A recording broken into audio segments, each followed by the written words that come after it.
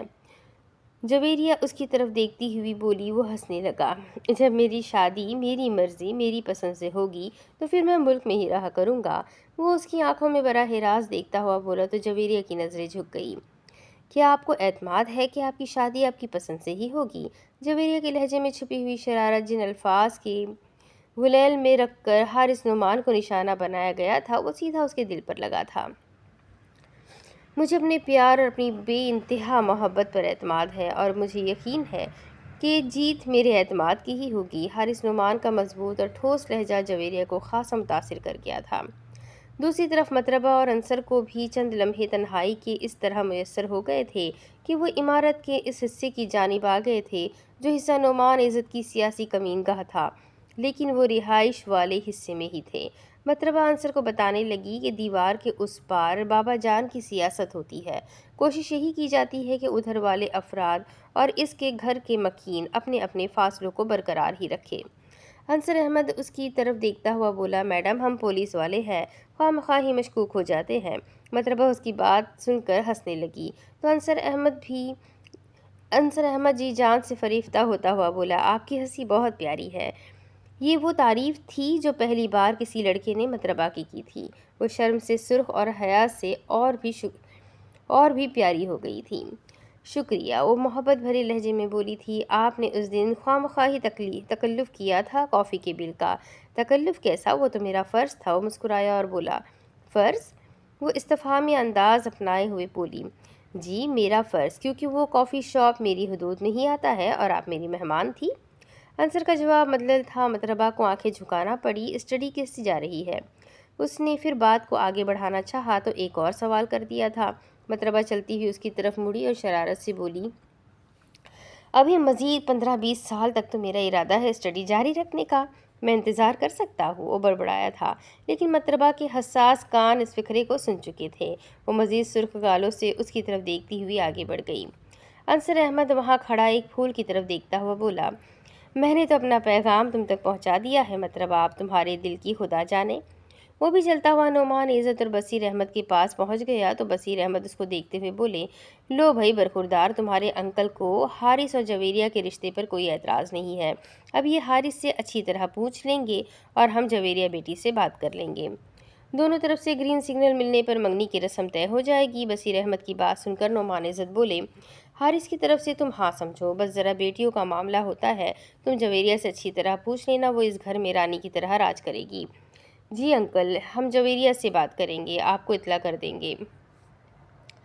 انصر احمد نے بدبرانہ انداز میں ان کی بات کا جواب دیا تو نعمان عزت ہنستے ہوئے بولے، یار بصیر احمد، اللہ کا لاکھ لاکھ شکر ادا کرنا چاہیے کہ اس پروردگار نے ہمیں لائق اور فرمانبردار بچوں سے نوازا ہے۔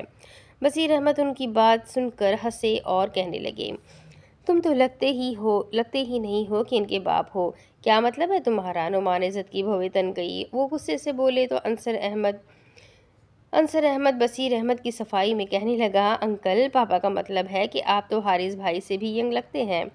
نعمان عزت کہا لگا کر ہنسے اور بصیر احمد سے ہاتھ پر ہاتھ مارنے کے لیے اپنا ہاتھ آگے کر دیا تو بصیر احمد نے ان کی حرکت کا جواب بھی کہا لگا کر ہاتھ پھینک کر ہی دیا۔ شمون اور اقصیٰ بھی وارد ہو گئے تھے۔ ان کی شمولیت سے ماحول اور بھی خوشگوار ہو گیا تھا۔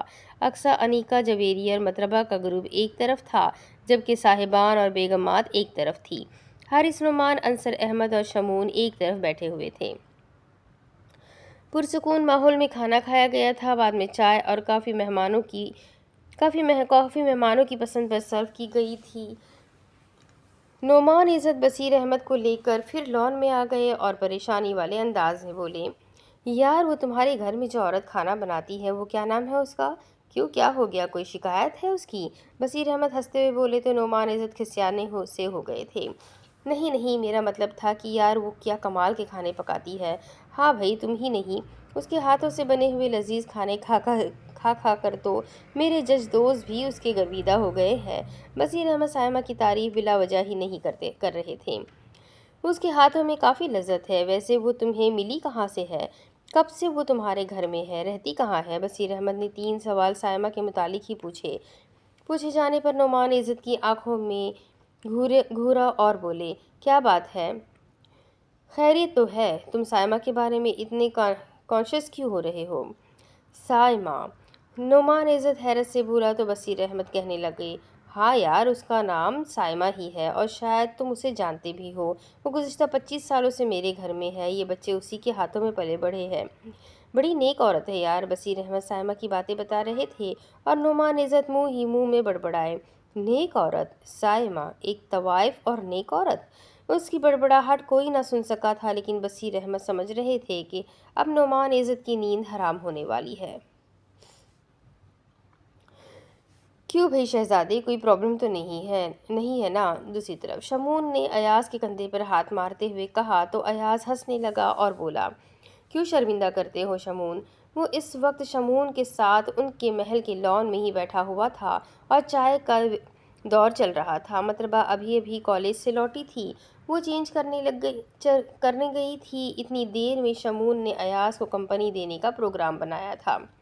دیکھو ایاز، تم خوددار ہو، یہ تو میں جانتا ہوں، لیکن مجھے ایک خوشی کی بات اور پتہ چلی ہے کہ تم نے مطربہ کو اپنی بہن بنا کر پڑھانا شروع کیا ہے۔ I am proud of you my dear. Shamoon بہت خوش لگ رہا تھا۔ ایاز نے چائے کا گرم گھونٹ بھرتے ہوئے اس کی طرف دیکھا اور بولا، شمون، دوست بھائیوں سے بڑھ کر ہوتے ہیں اور دوست وہ سرمایہ ہے جو قسمت والے شخص کے ہاتھ ہی لگتا ہے۔ دیکھو یار، میں تم سے زیادہ لائق نہیں ہوں، لیکن اتنا جانتا ہوں کہ یہ سب دولت، جاگیر اور اسٹیٹس صرف اسی وقت آپ کے کام آ سکتا ہے جب آپ کا کوئی مخلص اور سچا دوست ہو، اور تم ایاز، تم میرا سرمایہ ہو یار۔ شمون تھوڑا سا جذباتی ہو رہا تھا۔ ایاز نے اس کا ہاتھ پکڑ کر دبایا اور بولا، شمون، یہ جاگیریں اور اسٹیٹس سب کچھ خلوص کا مرہون منت ہوتا ہے، اور دوستی ان سب چیزوں سے بڑھ کر ہے۔ مجھے تم پر فخر ہے ایاز، آئی لو یو یار۔ شمون نے کہا تو دونوں ہنسنے لگے، اور ایاز بولا یہ فکرہ تو کسی لڑکی کے لیے سنبھال کر رکھو، کام آئے گا۔ ایاز کی بات سن کر شمون کی آنکھوں کے سامنے ریشم کا چہرہ گھومنے لگا تھا۔ اس کی جھیل جیسی گہری آنکھیں اور چاندنی جیسا سفید ڈھلا ہوا چہرہ شمون کی نیندیں چرا چکا تھا۔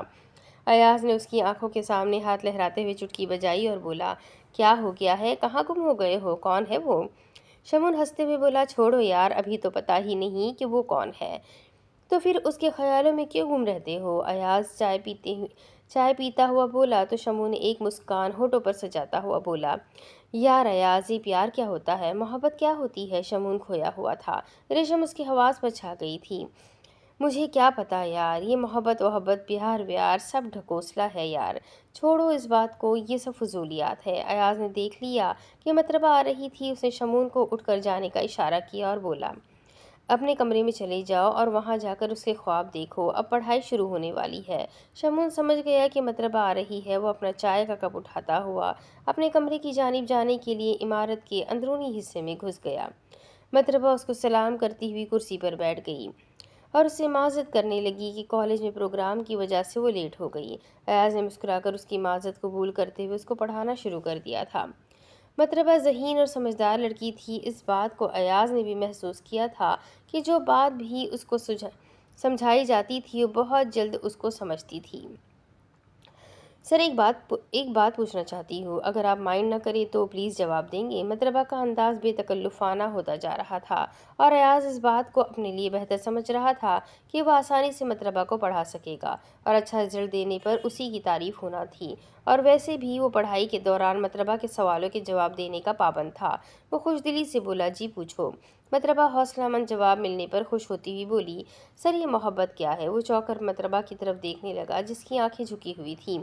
پلیز سر، مجھے غلط مت سمجھیے گا، یہ سوال مجھ سے میری ایک کلاس فیلو نے کیا ہے اور میں نے وعدہ کیا ہے کہ آپ سے پوچھ کر بتاؤں گی۔ مجھ سے ہی کیوں؟ ایاز سنجیدہ ہوتا ہوا بولا، ایکچولی سر، میرے ذہن میں یہی ہے کہ جو سوال سمجھ نہ آتا ہو وہ ٹیچر سے ہی پوچھنا چاہیے۔ اس کی نظریں ہنوز جھکی ہوئی تھی۔ ایاز نے کتاب بند کرتے ہوئے ایک لمبا سانس اور اندر کھینچا اور بولا، مطربہ، میرا اس معاملے میں کوئی تجربہ نہیں ہے، اور یہ محبت کی باتیں مجھے ویسے ہی فضول لگتی ہے، کیونکہ یہ ہمیشہ ہی دو متضاد اسٹیٹس والوں کے درمیان ہوتی ہے، اور پھر محبت میں غربت کی شکست ہوتی ہے جو غربت کی موت ثابت ہوتی ہے، اور عمارت اپنی فتح پر جشن مناتی ہے، لیکن اس زندگی اور موت میں ہار صرف محبت کی ہوتی ہے اور جیت اعلیٰ اسٹیٹس کی ہوتی ہے۔ واو سر، آپ تو بہت کچھ جانتے ہیں محبت کے بارے میں۔ مطربہ نے اس بار نظریں اٹھاتے ہوئے اس کی طرف دیکھا اور کہا تو مسکرانے لگا اور بولا، میں نے محبت کی نہیں ہے مطربہ، اس لیے زیادہ جانتا ہوں۔ وہ مسکرانے لگی اور پھر بولی، سر، یہ کیسے ہو جاتی ہے مطربہ؟ ایاز نے ڈانٹنے والے انداز میں کہا تو اس کی نظریں جھک گئی۔ پلیز اپنی اسٹڈی پر دھیان دو، یہ تمہارا کام نہیں ہے۔ وہ خاموش ہو کر دوبارہ پڑھائی میں مصروف ہو گئی اور 1 گھنٹہ تک متواتر پڑھتی رہی۔ پھر ایاز کی طرف سے چھٹی کا اعلان سن کر وہ خاموشی سے کتابیں اٹھائے جانے لگی تو ایاز نے دیکھا کہ وہ ناراض ہے۔ ٹھہرو مطربہ۔ وہ رک گئی اور نظریں جھکائے کھڑی رہ گئی۔ ایاز الفاظ جمع کرتا ہوا کہنے لگا، مطربہ، محبت ہونا ہو تو پہلی ہی نظر میں ہو جاتی ہے، اگر نہ ہونا ہو تو کئی سال ایک ہی چھت تلے ایک ہی ساتھ گزارنے پر بھی نہیں ہوتی۔ یہ ظالم بھی ہے، قاتل بھی ہے، زہر بھی ہے، تریاق بھی ہے، مرض بھی ہے، دوا بھی ہے، علاج بھی ہے، موت بھی ہے، غم بھی ہے، خوشیوں کی قاتل ہے، دل و جگر کا خون مانگتی ہے، راتوں کی نیندیں دل کا قرار چھین کر لے جاتی ہے، اگر ہو جائے تو ہر خوشی کی دشمن ہے، نہ ہو تو ہر خوشی خوشی ہے، اگر یک طرفہ ہو تو پھر قاتل ہے، زہر ہے۔ بس مطربہ، کوشش کرنا کہ کسی سے محبت نہ ہو، اگر ہو تو پھر اسٹیٹس اور خاندانی وقار کا خیال ضرور رکھنا۔ مطربہ اس کی طرف دیکھے جا رہی تھی۔ ایک ایسا استاد تھا جو سمجھ گیا تھا کہ مطربہ محبت میں کھو گئی ہے اور محبت بھی عنصر کی ہے۔ ایاز کو سمجھ نہ آئی تھی کہ آج مطربہ کو کیا ہو گیا ہے، اس نے محبت کے بارے میں سوالات کیوں کرنے شروع کر دیے ہیں؟ کیا وہ کسی میں دلچسپی لے رہی ہے؟ اگر لے رہی ہے تو پھر اس میں ایاز کا کیا قصور ہے؟ وہ اس سے سوالات پوچھ کر اس کو پریشان کیوں کر رہی ہے؟ اگر وہ کسی اور میں دلچسپی نہیں لے رہی، اس کی نظروں کا محو ایاز ہے تو